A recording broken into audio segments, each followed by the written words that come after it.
নমস্কার বন্ধুরা, lifestyle with Sanchayita চ্যানেলের আরেকটা নতুন ব্লগে সকলকে স্বাগত জানাই।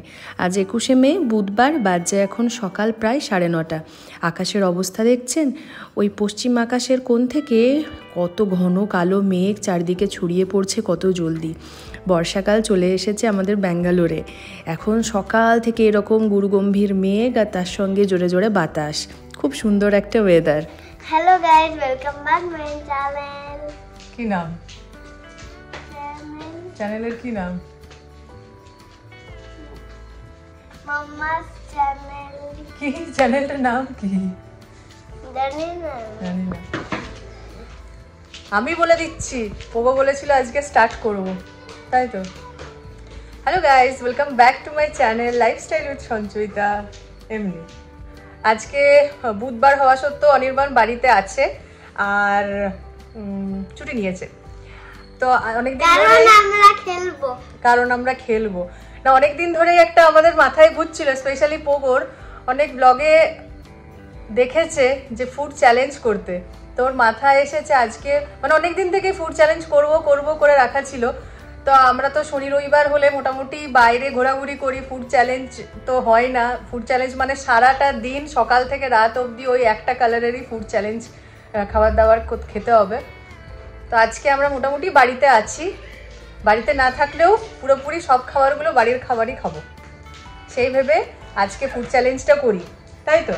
কি কালারের হবে আজকে ফুড চ্যালেঞ্জটা? যখন চ্যালেঞ্জ করছি তখন 3 জনই চ্যালেঞ্জে পার্টিসিপেট করব, সেই কারণে অনির্বাণ যখন আজকে বাড়িতে আছে ওকেও সারাদিন রেড খাবার খাওয়ানো হবে। দেখা যাক কতটা কি করা যায়। তো ডোসার স্টাফিং বানানো হয়ে গেছে, ডোসার ব্যাটার বানানো হয়ে গেছে, এবার কালারটা পুট করতে হবে। তো ফ্রিজে রয়েছে আমাদের বিটটা থেকে কালারটা বার করানো যাক, রেড তারপরে করা হবে আর কি। ওকে যখন জিজ্ঞাসা করা হলো কোন কালারের ফুডের চ্যালেঞ্জ সারাদিন জুড়ে করা হবে, প্রথমে বলে ফেলেছে ব্লু কালার। শুনে তো আমি ভয়ই পেয়ে গেছিলাম প্রথমে, কারণ ব্লু কালারের ফুড আমি কি করে বাড়িতে তৈরি করব আমার জানা নেই। তখন সেকেন্ড আরেকবার ভাবতে বললাম, তো সে ভেবেচিন্তে বলেছে যে রেড কালারের ফুড চ্যালেঞ্জ করা যেতে পারে। তো ওই সুযোগটা আমি হাতছাড়া করিনি। ফ্রিজে রয়েছিল বিট, সেটা দিয়ে ভাবলাম যে হ্যাঁ, এটা আমি করে ফেলতে পারবো অনায়াসে। যেহেতু বাড়িতেই সমস্ত খাবার দাবার বানাবো ভেবেছি, ওই কেনা খাবার দিয়ে ফুড চ্যালেঞ্জ করার আমার ইচ্ছা নেই আর কি। অনেকটা আনহেলদি খাবার দাবার খাওয়া হয়ে যাবে ফুড চ্যালেঞ্জ করতে, যে সেই অপশানে আমি পা দিইনি, সেই বিপদ আমি ডেকে আনিনি। তো বাড়িতে রয়েছিল বিট, সেটা দিয়ে এখন আমি বিটের জুসটা বার করে নেবো। তারপরে সেই বিটের জুসটাই বিভিন্ন কালার হিসেবে অ্যাড করে সারা দিনের ওই যে চ্যালেঞ্জটা নিয়েছি সেটা পূরণ করার কথা ভাবছি। এই দেখুন কতটা জুস বেরিয়েছে, এটা দিয়ে সারাদিন মোটামুটি হয়ে যাবে। গতকাল রাতেই আমি ডোসা ব্যাটার ভিজিয়ে রেখেছিলাম। আসলে কি বলুন তো, তখন তো ঠিক হয়নি যে রেড ফুড চ্যালেঞ্জ করা হবে, তারপরে অনির্বাণ আজকে অফিস যাবে না, ওই আমাদের মা ছেলের মতো করেই আমি তৈরি করে রেখেছিলাম আজকে ডোসা বানাবো। তাহলে তার মধ্যে এখন আমি বিটরুটের জুসটা আর কি অ্যাড করে দিচ্ছি। আর নুন দিতে ভুলে গেছি, সেটাও সামান্য পরিমাণে অ্যাড করলাম। খুব ভালো করে এরপরে এটাকে মিক্স করে দেবো। প্রথমে একটু পিঙ্ক মনে হলেও তারপরে বেশ কিছুটা আমি ব্যাটারটা তৈরি করে নিচ্ছি ওই জুসটা দিয়েই, তাহলে ভালো রকম রেড হবে আর কি। কি সুন্দর দেখতে লাগছে দেখুন, দুটো কালার মিক্সিং হলে কি সুন্দর না দেখতে লাগে। এটা একটা রঙের খেলা হয়ে যাচ্ছে, হোয়াইট আর তার সঙ্গে রেড মিক্স করে পিঙ্ক। কিন্তু এতটা পিঙ্ক আমি চাইছি না, তাই আরও কিছুটা আমি বিটরুটের জুসটা অ্যাড করে যতটা পারবো রেড কালার বানানোর চেষ্টা করছি। সামান্য আরও অ্যাড করলাম, সে কারণেই পাতলাও করা দরকার। একটু ব্যাটারটাকে তো ডোসা ব্যাটার একটু পাতলাই হয়, তো যতটা পাতলা দরকার এই বিটরুটের জুসটা দিয়েই আমি তৈরি করছি। ব্যাস মোটামুটি এখানে রেডি হয়ে গেল। এর সঙ্গে সঙ্গে আমি চিন্তা ভাবনা করছি দুপুরে কি বানানো যায় রেড কালারের। চ্যালেঞ্জ তো নিয়েছি, এরপরে সেটাকে পূরণ করাও তো আমারই দায়িত্ব। তো প্রথমেই আমি ডোসা বানানোর সময় একটা ছোট্ট ডোসা প্রথমে তৈরি করি। মায়ের বলে যে বাড়ির বড় ছেলেরা বা মেয়েরা প্রথম ওই ডোসা বা পিঠে খেতে নেই। ডোসা এক প্রকার পিঠেই হলো আমাদের বাঙালিদের কাছে, সে কারণে এই ছোট্ট একটা ডোসা বাড়ির ছোট্ট মেয়ের জন্য, মানে আমার জন্য।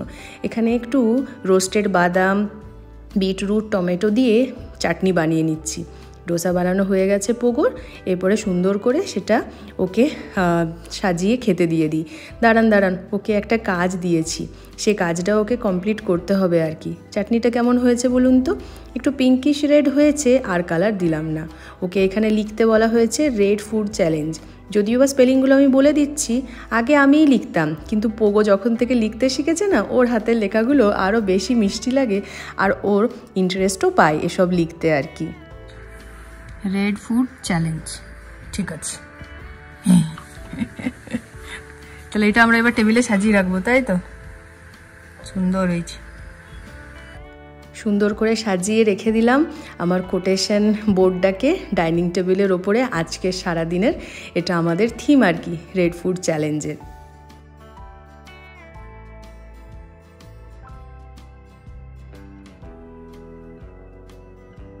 পোগোকে ওইখানে খেতে দিয়ে দিয়েছি। এবারে আমাদের চাটনিটা আমাদের মতো করে রেডি করে নিলাম। একটু শুকনো লঙ্কা, কারি পাতা, সর্ষে ফোড়ন দিয়ে দিলাম সর্ষের তেলের মধ্যে, তারপরে অ্যাড করে দিলাম। বাইরের অবস্থাটা দেখছেন, সেই মেঘ বৃষ্টি হয়ে গেছে, আবার নতুন করে মেঘ জমেছে ওই আকাশে। কি সুন্দর একটা ওয়েদার। আজকে এমনিতে খিচুড়ি মাংস খেতে ইচ্ছা করছে, কিন্তু ওই খিচুড়ি তো আর রেড কালার করা যায় না। অগত্যা ভেবেচিন্তে ঠিক করলাম যে রেড কালারে ফ্রাইড রাইস বানাই, আর ফ্রিজে রয়েছে বাসা ফিলে, সেটা দিয়ে ফিশ চিলি বানাবো। চিলি ফিশ তো এমনিতেও রেড কালারেরই হয়, তাহলে চাপ অনেকটা কমবে। এদিকে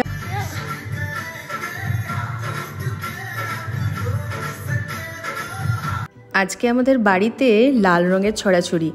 খাওয়া দাওয়া তো চলছে, তার সঙ্গে টিভিতে যে গানটি তারা শুনছে সেটা তো রেড কালারের পোশাক, রেড কালারের ব্যাকগ্রাউন্ড, সবটা।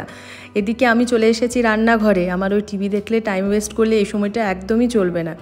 যেরকম বলেছিলাম সেরকমই এখানে চাল সুইটকর্ন দিয়ে সেদ্ধ করে নিয়েছি, আর তার সঙ্গে ভেজিটেবলসগুলোও সব কাট করে নিয়েছি।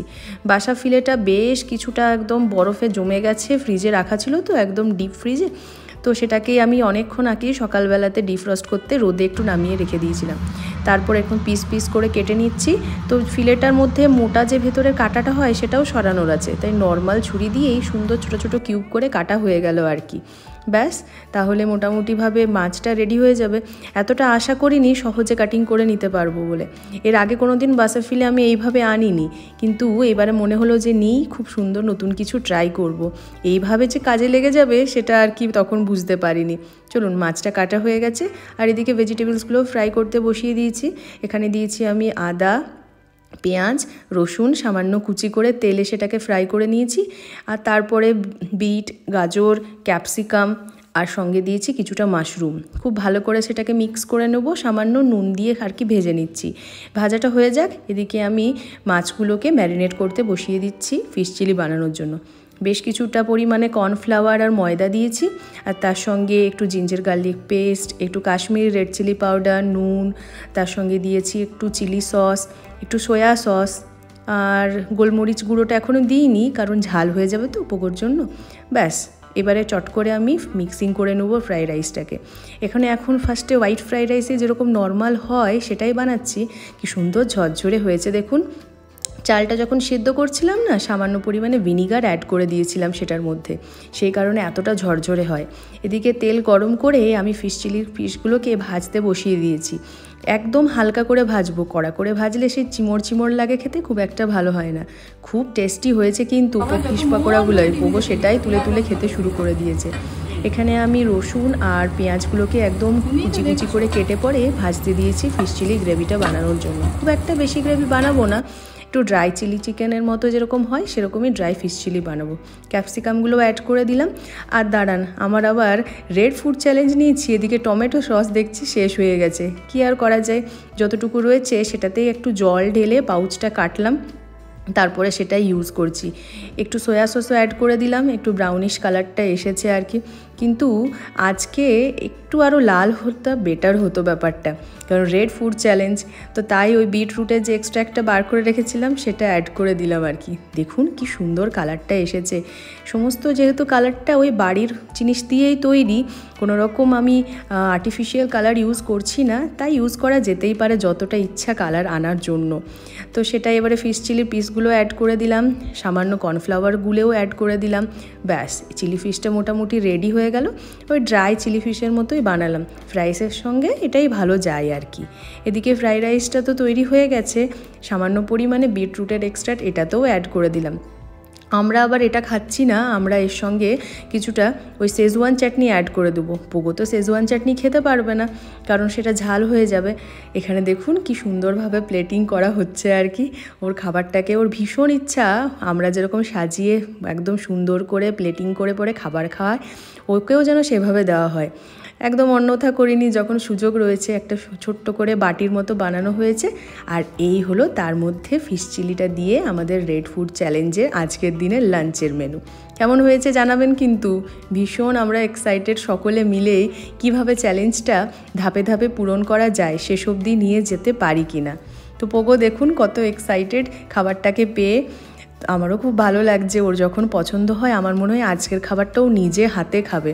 এমনিতে খুব একটা লাঞ্চের খাবার নিজে হাতে খেতে চায় না, খেতে পারেও না, ওই ব্রেকফাস্টটা নিজে হাতে খায়।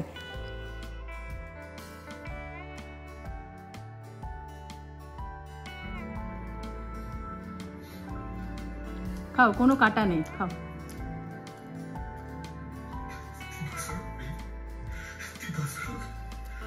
টিস্যু এনে দেবো, টিস্যু এনে দেবো, যাও আগে টিস্যু এনে দাও তো, তোমার মুখে লেগে। ওইখানেই রাখো, তোমার কাছেই রাখো। রাইসটা খাও, রাইসটা খাও।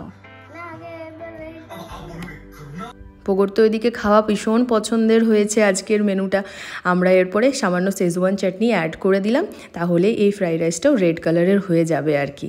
দেখুন খুব সুন্দরভাবে আজকের চ্যালেঞ্জটা কিন্তু পূরণ করতে পারছি আর কি। খেয়ে নিই আমরাও। এরপর সেরে বিকালবেলায় আমরা একটু বেরোচ্ছিলাম। বেরো, পোগো ট্রেনটাকে ফলো করে নিয়ে যাচ্ছে।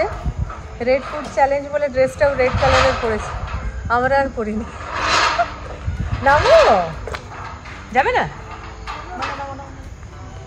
আমরা একটু যাচ্ছি ডিমার্ট।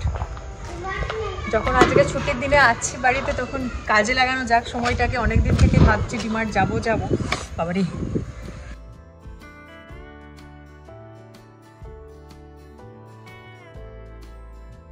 ডিমার্ট থেকে ফিরেছি বেশ কিছুক্ষণ হলো, 9:30 প্রায় বেজে গেছে ঘর ঢুকতে। আর নাই করে 2 থলি জিনিস আনা হয়েছে। মানে ডিমার্ট হলো এমন একটা জায়গা যেখানে মানে যত টাইম কম থাকা যায় তত ভালো পকেটের জন্য। তো খুব সুন্দর সুন্দর কয়েকটা জিনিস নিয়েছি। আর তার সঙ্গে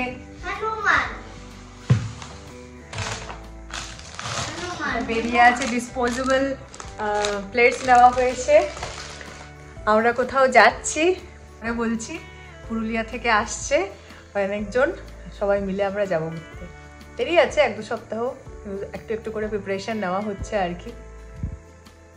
মেনলি গ্রসারিজের জিনিস আনতে ডিমার্ট যাওয়া হলো, এরকম প্রচুর বেজার জিনিসও তুলে আনা হয়।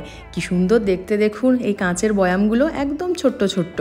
আর তার সঙ্গে এই রকম সুন্দর প্রিন্টের ঢাকনাও রয়েছে। তো আমি রোজ সকালবেলায় ওই জিরা, মৌরি আর তার সঙ্গে জোয়ান মিশানো জল খাই। ওভারনাইট সেটাকে সোক করতে দিয়ে দিই। এভাবে সুন্দর কন্টেনারে ঢেলে রেখে দিলাম, হাতের কাছে পেতে সুবিধা হবে। আর একটা বেডশিট নিয়েছি, এই কালারটা আমার এত ভালো লাগলো, সে কারণে আর মিস করতে চাইলাম না, একটা থাক হাতের কাছে। তো চলুন ব্লগটার আজকে এখানে শেষ করছি, অনেকটা রাত হয়ে গেছে ফিরে আসতে।